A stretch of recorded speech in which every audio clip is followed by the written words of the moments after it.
जा रहे हैं बड़ी खबर के साथ। वक्फ संशोधन बिल को लेकर बड़ी खबर, बड़ा अपडेट यह है कि कल लोकसभा में पेश होगा बिल और कल दोपहर 12 बजे वक्फ संशोधन बिल पेश होगा। लोकसभा में वक्फ बिल पर 8 घंटे चर्चा होगी।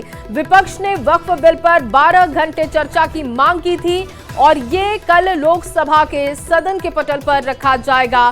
बिल पर 12 घंटे चर्चा की मांग थी, लेकिन आपको बता दें कि 8 घंटे की चर्चा इस पर होनी है। पूरे देश में इसको लेकर विरोध भी चल रहा है, लेकिन कल का दिन बहुत महत्वपूर्ण है, बहुत अहम दिन कल का, क्योंकि कल दोपहर 12 बजे पेश होगा वक्फ संशोधन बिल। लोकसभा में वक्फ बिल पर 8 घंटे चर्चा होगी। आपको बताएं कि विपक्ष ने वक्फ बिल पर 12 घंटे चर्चा की मांग की थी। बड़ी खबर, बड़ा अपडेट लगातार आपको दे रहे हैं। वक्फ संशोधन बिल पर कल लोकसभा में चर्चा की जाएगी। कल ये 12 बजे पेश किया जाएगा। लोकसभा में वक्फ बिल पर 8 घंटे की चर्चा होगी, जबकि विपक्ष की तरफ से 12 घंटे चर्चा की मांग थी।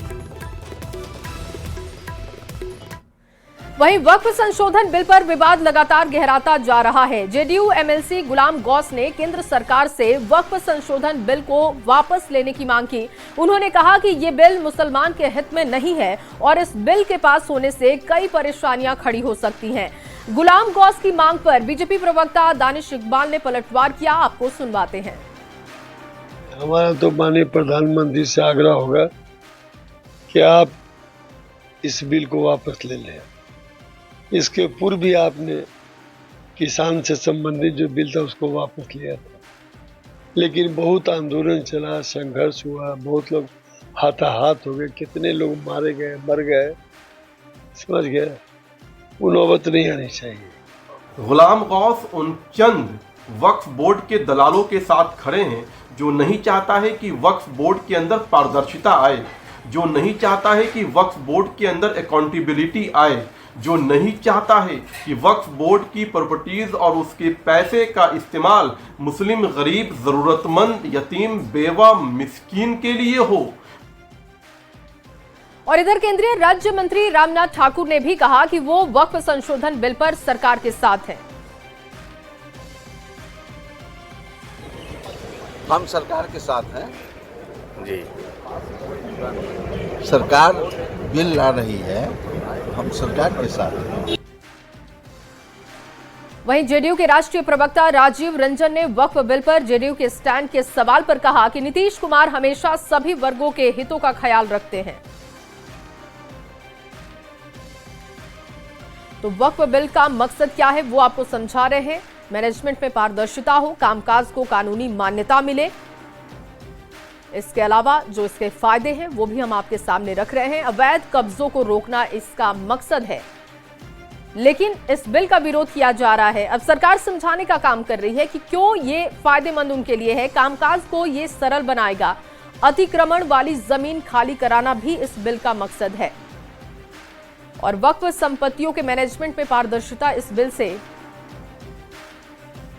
कामकाज के कानूनी मान्यता की भी बात कही जा रही है। ये तमाम फायदे इस बिल का मकसद जो सरकार लोगों को समझाने की कोशिश कर रही है, लेकिन लगातार इस पर विरोध चल रहा है।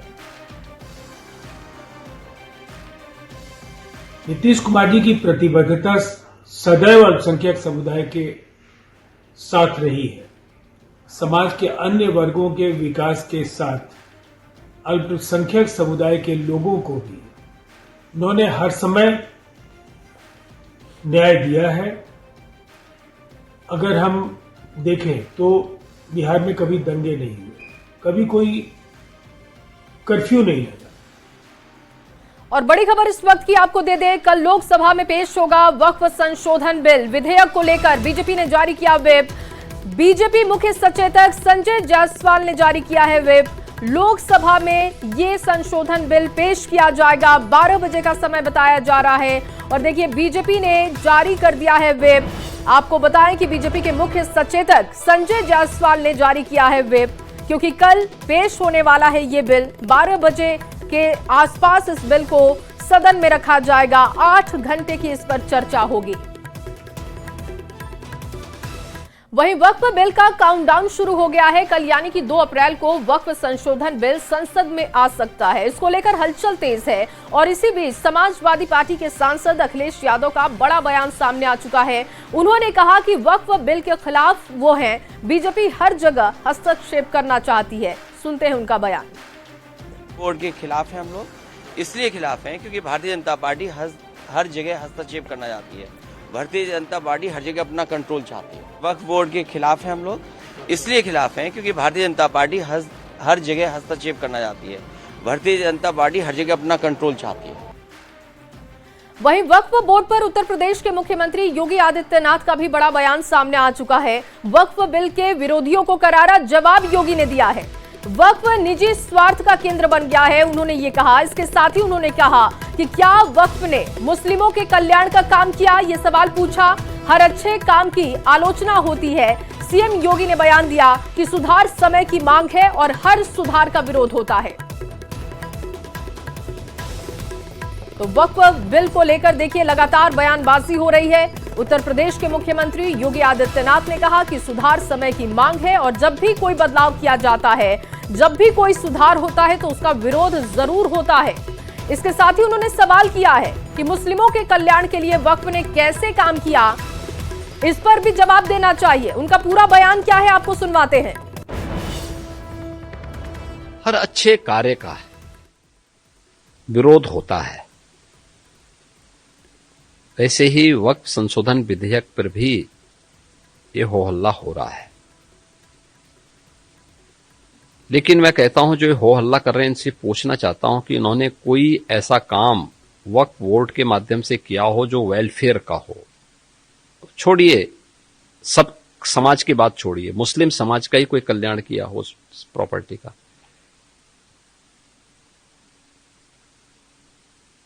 ये व्यक्तिगत स्वार्थ का एक अड्डे बने हुए हैं।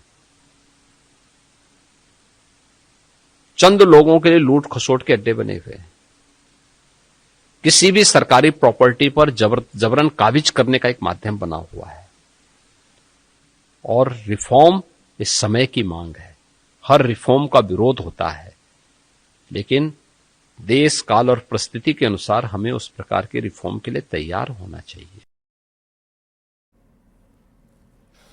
तो वक्फ बिल पर योगी का बड़ा बयान जो कि आप सुन भी रहे थे। उन्होंने कहा कि हर वर्ग के लिए छोड़िए, वक्फ बिल ने किस तरीके से मुस्लिमों के हित के लिए काम किया है, कम से कम वक्फ इस पर जवाब दे दे। निजी स्वार्थ का केंद्र बना हुआ है, वक्फ ने मुस्लिमों के लिए क्या किया, ये सवाल उन्होंने पूछा। इसके साथ ही उन्होंने कहा कि हर अच्छे काम की आलोचना होती है, सुधार समय की मांग, और अगर जब भी कोई सुधार होता है तो उसका विरोध जरूर होता है।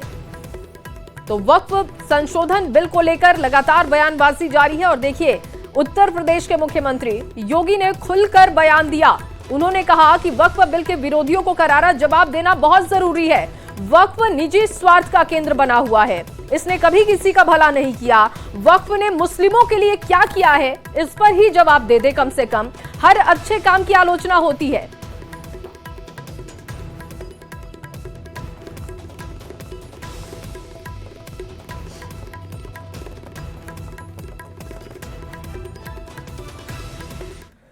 और वक्फ बिल को लेकर लगातार देखिए बयानबाजी हो रही है, सियासी पारा हाई है। लेकिन कुछ जरूरी बातें जानना जरूरी है आपके लिए, जो कि अब हम आपको समझाने जा रहे हैं। देखिए, इन संशोधनों पर ऐतराज का दावा करने भर से जमीन वक्फ की नहीं हो जाती है। इस तरीके की बातें भी सामने आ रही है। दान में नहीं मिली तो वक्फ संपत्ति नहीं। संशोधनों पर जो ऐतराज है उसको लेकर जानकारी दे रहे हैं। ट्रिब्यूनल के खिलाफ अपील संभव है, आप अपील कर सकते हैं। दावा करने भर से जमीन वक्फ की नहीं होती है, उसकी पड़ताल की जाएगी। जो सही होगा उस तरीके से उस जमीन का आवंटन होगा। दान में नहीं मिली तो वक्फ संपत्ति नहीं। अगर दान में मिली है तो अलग बात है, लेकिन अगर दान में वो जमीन नहीं मिली है तो आप उस पर दावा नहीं कर सकते हैं। तो वक्फ बिल पर बिहार से दिल्ली तक सियासी पारा हाई है। अब जब ये तय हो चुका है कि कल लोकसभा में वक्फ संशोधन बिल पेश होगा, तो इस पर सियासत भी हो रही है। एनडीए नेता पूरी तरीके से वक्फ बिल को लेकर एकजुट नजर आ रहे हैं। उनका बयान क्या है, रिएक्शंस आ रहे हैं लगातार, वो आपको सुनवाते हैं। वक्फ बिल कोई पहली बार नहीं आ रहा है, पहले भी ये बिल आ चुका है 2013 में, उसमें अमेंडमेंट हो चुका है और उसमें ये जरूर हम लोग के तरफ से है कि भाई रिट्रोस्पेक्टिव नहीं हो, अगर पास्ट में कोई बात है तो उसको उस पर कोई आंच नहीं आए। ये हम लोगों ने जरूर, हमारी पार्टी ने कहा था, मुझे लगता है जरूर जो कमेटी है, सरकार है, इसको ध्यान में रखेगी। सरकार हर बिल को टेबल करता है, वह बिल को भी टेबल करेगा। जयराम रमेश तो कह रहे हैं कि एंटी कॉन्स्टिट्यूशन है ये, कांग्रेस पार्टी कह रही है। कोई संविधान के विरुद्ध सदन के अंदर में कोई बिल नहीं आता है, ये कांग्रेस को समझना चाहिए। उनके हित में है कि उनके जमीन जो दूसरे लोग कब्जा किए हुए हैं और क्या क्या काम कर रहे हैं, बिजनेस कर रहे हैं देश में विदेश में, उन लोगों से जमीन ले करके बाकी जो छोटे अल्पसंख्यक के लोग हैं उनमें उसको वितरण किया जाएगा, उनके लाभ के लिए काम किया जाएगा, चिकित्सालय खोला जाएगा, स्कूल खोला जाएगा। बिल तो आ जाए, क्या स्वरूप है नहीं है, उसमें क्या ऐड हुआ क्या डिलीट हुआ, पूरे तौर पे बिल सामने आ जाए, फिर उस पर कोई टिप्पणी करना संभव हो पाएगा। उम्मीद की जाए कि एनडीए के साथ ही आप लोग रहेंगे इस मुद्दे पर। एनडीए के साथ तो हम लोग हैं ही, लेकिन बिल के संदर्भ में क्या राय अंतिम रूप से बनती है मेरी पार्टी की ओर से, हम बिल के स्वरूप को जब तक नहीं देख लें तब तक कैसे हम इस पर कुछ बोल पाएंगे।